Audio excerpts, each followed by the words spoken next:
These are 8 ideas that we have come up with along with other people running for state assembly, businesses, and individuals to try to put Wisconsin back on the path for growth, fiscal solvency, and accountability. The first step will be to repeal the 8 to 11% increase in state spending that can be found in the 2009-2011 budget summary or as per the Wisconsin Taxpayer Alliance monthly report dated December of 2009.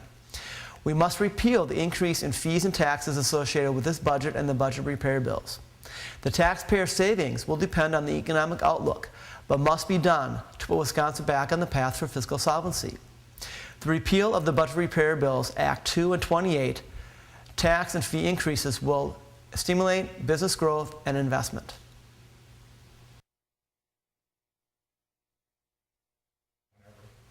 Number 2, have Wisconsin use GAAP accounting, allowing for the use of one budget and not the 2 presently in use. The general purpose revenue and all funds budget do not add up and make it very easy to hide and commingle funds and programs. This budgeting could be accomplished in the next 1 or 2 biennium budgets. Stop the practice of non-budget items being included in the budget. There were 80 non-budget items proposed and 40 adopted in our last budget.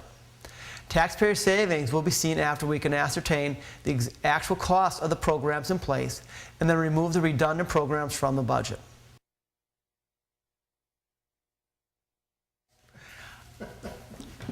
Number 3, restructure the DNR and limit their regulating power that represses business growth and expansion. We need DNR board members from business, farming, and different areas in the state, and not just from the Beltway in Madison. Streamline the permitting process for business and individuals working to remove old, archaic regulations that have been eclipsed by new regulations. Encourage the DNR to work with businesses and individuals and not control them. Require them to follow the Constitution with businesses, individuals, and sportsmen, ensuring our rights.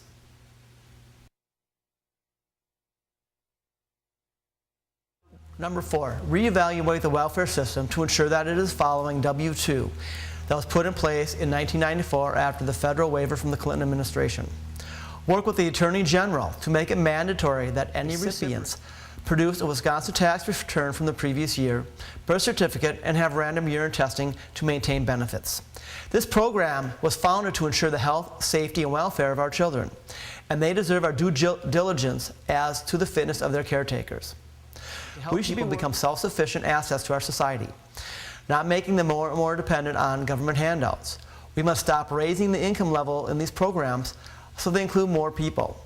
Look for fraud, waste, and mismanagement in all the programs, such as Wisconsin Shares program and any similar programs. We spent $7.2 billion in welfare payments in the current budget. This $1,293 per capita cost is not sustainable for taxpayers in Wisconsin.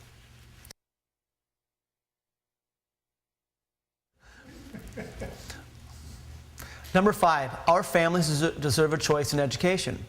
We need to first remove the mandates from Madison and give local control back to the school districts. The funding should follow the student and give them and their parents the choices that they deserve to thrive in a setting of their choice. Number 6, Wisconsin is ranked 47th for the return of our tax dollars that we send to Washington. The last year, Wisconsin sent $46 billion to Washington with very little return on that money. Wisconsin must either send less to Washington or get more back. Our Attorney General must work within the 10th Amendment of the Constitution with the support of the Assembly, Senate, and Governor to stop overreach of the federal government. This overreach is bankrupting our state and our taxpayers. Number 7, our state employee pension fund currently has $87 billion of assets. We are the 20th largest state in the nation, but this fund has the 9th largest amount of revenue in the country. It is also the 24th largest private or public pension fund in the world. The fund includes $6 billion under the management of a board. This board is appointed by the governor and includes 5 people. The cost of this board is $30 million a year. This board needs to be dissolved and the funds added back into the pension fund. The state pension fund must be audited to ensure solvency, but also to ensure it's not overfunded. The savings to the taxpayer will be $30 million the first year at this time. The audit will increase those savings upon its completion.